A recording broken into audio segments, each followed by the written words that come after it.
നമസ്കാരം. സൂര്യദീപം അസ്ട്രോളജിയിലേക്ക് എല്ലാവർക്കും സ്വാഗതം. വർഷം 2025 ആയില്യം നക്ഷത്രത്തിന്റെ വിഷു ഫലങ്ങളാണ് ഇവിടെ പറയുന്നത്. വിഷു ഫലങ്ങളിലേക്ക് കടക്കുന്നതിന് മുമ്പ് ആയില്യം നക്ഷത്രക്കാരും അവരുടെ സുഹൃത്തുക്കളും അറിഞ്ഞിരിക്കേണ്ട ചില അറിവുകൾ പറഞ്ഞതിന് ശേഷം ഫലത്തിലേക്ക് കടക്കാം. കാഴ്ചയിലും പെരുമാറ്റത്തിലുമൊക്കെ ഇവർ വളരെ ഗാംഭീര്യം പ്രകടിപ്പിക്കുന്നവരാണ്. വലിയ അഭിമാനികളാണ് ഇവർ. മനസ്സറിയാതെയുള്ള ആരോപണങ്ങൾക്കും അപവാദങ്ങൾക്കും ഈ നക്ഷത്രക്കാര് പാത്രമാകാറുണ്ട്. ഒരു പരിധിയിൽ കൂടുതൽ ഇവർ ആരോടും അടുക്കാറില്ല. പൊതുവെ ആരോഗ്യമുള്ളവരായിട്ടാണ് ഇവർ കാണപ്പെടുന്നത്. ജീവിതത്തിലുണ്ടാകുന്ന സൗഭാഗ്യങ്ങള് പൂർണ്ണമായിട്ടും ഇവർക്ക് അനുഭവിക്കാൻ കഴിഞ്ഞെന്ന് വരില്ല. ആവശ്യമില്ലാതെ ധനം ചെലവഴിക്കുന്ന ഒരു സ്വഭാവം ഉള്ളവരാണ് ഇവരിൽ കൂടുതൽ ആൾക്കാരും. അഭിമാനം സംരക്ഷിക്കുന്നതിൽ ഈ നക്ഷത്രക്കാർ എന്ത് ത്യാഗവും സഹിക്കുന്നതാണ്. ആയില്യം നക്ഷത്രത്തിലുള്ളവര് കൂടുതൽ ആളുകളും രൗദ്ര സ്വഭാവികളായിരിക്കും. ഇവർ ഒരു കാര്യം ഉറപ്പിച്ചു കഴിഞ്ഞാൽ ആ കാര്യം സാധിക്കുന്നതിന് ഏതു മാർഗവും സ്വീകരിക്കുന്നതാണ്. സ്നേഹത്തിന്റെ പേരിൽ ഈ നക്ഷത്രക്കാർ ആരെയും കണ്ണടച്ച് വിശ്വസിക്കാറില്ല. ഉള്ളതുപോലെ പറയുന്നത് ഈ നക്ഷത്രക്കാരുടെ ഒരു പ്രത്യേകതയാണ്. വളരെ തന്റേടമുള്ള ആളുകളായിട്ടാണ് ഇവരെ കാണുന്നത്. ആരൊക്കെ എന്തു പറഞ്ഞാലും സ്വന്തമായിട്ട് ചിന്തിച്ച് തീരുമാനമെടുക്കാനുള്ള കഴിവ് ഇവരുടെ ഒരു പ്രത്യേകതയാണ്.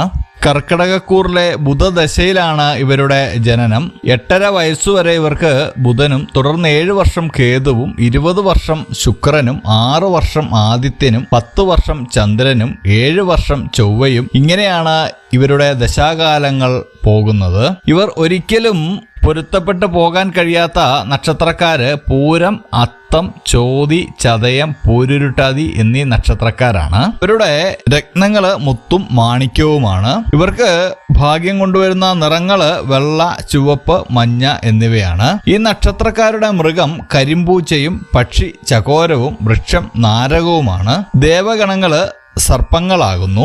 ഇത് ആയില്യം നക്ഷത്രക്കാരുടെ പൊതുവായിട്ടുള്ള സ്വഭാവങ്ങളും അവരുടെ ദശാകാലങ്ങളും ഒക്കെയാണ്.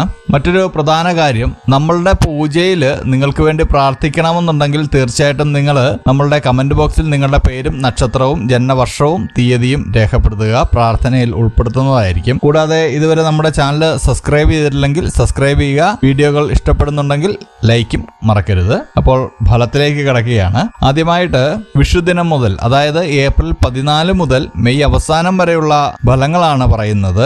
ഏപ്രിൽ 14 ശേഷം ആയില്യം നക്ഷത്രക്കാർക്ക് വരവിനേക്കാൾ ചിലവ് അധികരിക്കുന്ന ഒരു സമയമാണ്. മുൻകോപവും പിടിവാശിയും മൂലം മറ്റുള്ളവരുടെ അതൃപ്തിയൊക്കെ നിങ്ങൾ സമ്പാദിക്കാൻ സാധ്യതയുണ്ട്. ഈ ഏപ്രിൽ 17, 21, 23 തീയതികൾ വളരെ ശുഭകരമാണ്. ലക്ഷ്മി പ്രീതി നേടുന്നത് വളരെ നന്നായിരിക്കും. മെയ് മാസത്തിലേക്ക് എത്തുമ്പോൾ ഭാഗ്യതാരകാസ്ഥിതി കർമ്മരംഗത്ത് വൻ നേട്ടം നിങ്ങൾക്ക് കൊണ്ടുവരുന്നുണ്ട്. എന്നിരുന്നാലും അനാവശ്യമായിട്ടുള്ള സംശയങ്ങൾ നിങ്ങൾക്കുണ്ടാവുന്നുണ്ട്. അത് ഒഴിവാക്കേണ്ടതാണ്. പൂർവിക സ്വത്തുക്കളൊക്കെ കൈവശം വന്നു ചേരും. ഉറ്റ സുഹൃത്തുക്കളും ഒക്കെ ആയിട്ട് അഭിപ്രായ വ്യത്യാസത്തിനിടയുണ്ട്. ഉദ്യോഗസ്ഥർക്കൊക്കെ കാലം വളരെ അനുകൂലമായിട്ട് കാണുന്നുണ്ട്. സർക്കാർ ജോലിയൊക്കെ ആഗ്രഹിക്കുന്ന ഈ സമയം ജോലി ലഭിക്കുന്നതിനും സാധ്യതയുണ്ട്. വ്യവഹാരങ്ങളിലൊക്കെ വിജയം പ്രതീക്ഷിക്കാം. ശത്രുക്കളിൽ നിന്ന് അപകടമുണ്ടാവാൻ ഈ മെയ് മാസം അവസാനം സാധ്യതയുണ്ട്. ശത്രു സംഹാരത്തിനായിട്ട് ശിവഭഗവാനെ പൂജിക്കുന്നതും പ്രാർത്ഥിക്കുന്നതും വളരെ നന്നായിരിക്കും. മെയ് മാസം 1, 7, 12, 14, 15, 17, 21 തീയതികൾ വളരെ ശുഭകരമാണ്. ജൂൺ മാസത്തിലേക്ക് എത്തുമ്പോൾ തൊഴിലിലൊക്കെ മേന്മയുണ്ടാവുന്നുണ്ട്. ഗ്രഹത്തില് മംഗളകർമ്മങ്ങൾക്കൊക്കെ നേതൃത്വം നൽകുന്നുണ്ട്. തൊഴിൽ രംഗത്ത് നേട്ടം വളരെയധികമുണ്ട്. ഉറ്റവരുടെ സഹായം കൊണ്ട് മാനസികമായിട്ട് വിഷമിച്ചിരിക്കുന്നതൊക്കെ അതൊക്കെ മാറി അതിൽ നിന്നൊക്കെ കരകയറുന്നുണ്ട്. മറ്റുള്ളവരുടെ കടബാധ്യതകൾ സ്വന്തം തലയിൽ വന്ന് ചേരാതിരിക്കാൻ നോക്കുക. കർമ്മരംഗത്ത് അനർഹരുടെ സ്വാധീനം നിങ്ങൾക്ക് ദോഷം ചെയ്യുന്നുണ്ട്.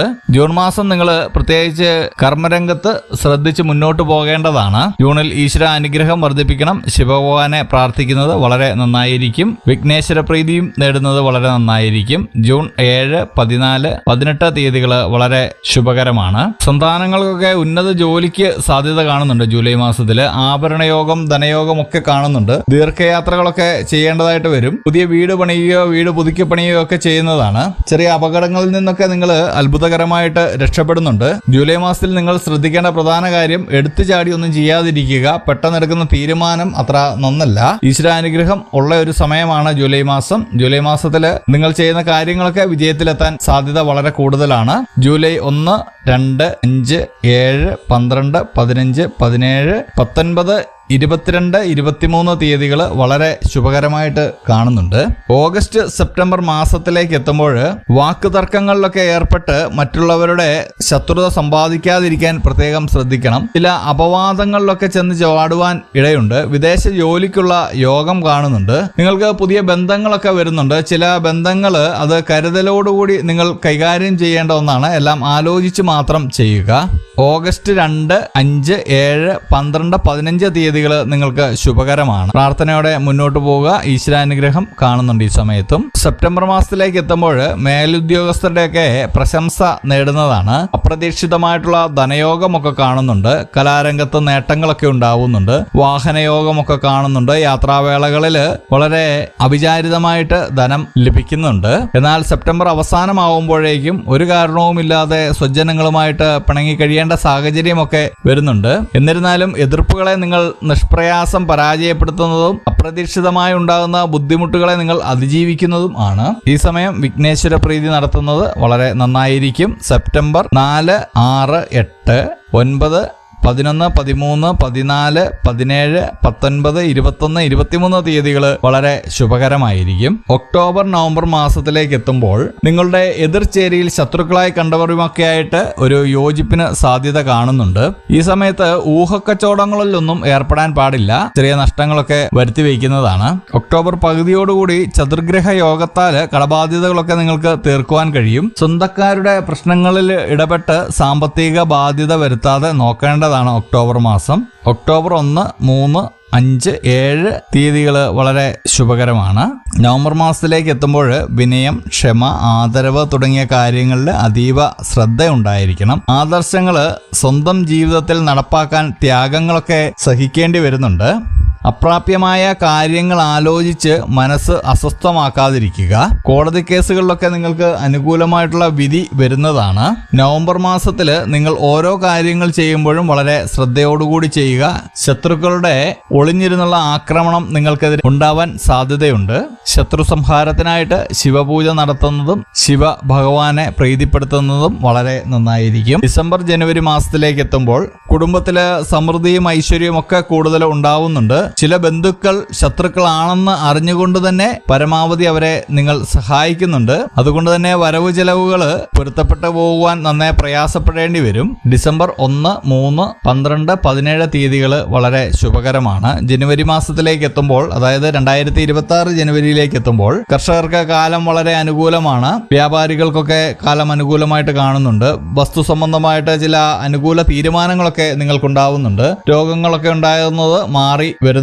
എന്നാൽ ലഹരി പദാർത്ഥങ്ങളുടെ ഉപയോഗം നിങ്ങൾ ഒഴിവാക്കേണ്ടതാണ്. വാഹന സംബന്ധമായിട്ട് നിങ്ങൾക്ക് ധനയോഗം കാണുന്നുണ്ട്. മാതൃഗുണമൊക്കെ കൂടുന്നതാണ്. ജനുവരി അവസാനം ഒരു ഉറ്റ സുഹൃത്തിന്റെ വേർപാട് മനോദുഃഖത്തിനൊക്കെ ഇടവരുത്തുന്നതാണ്. ജനുവരി 1, 7, 12, 13, 17 തീയതികൾ വളരെ ശുഭകരമാണ്. പ്രാർത്ഥനയോടെ മുന്നോട്ട് പോകുക.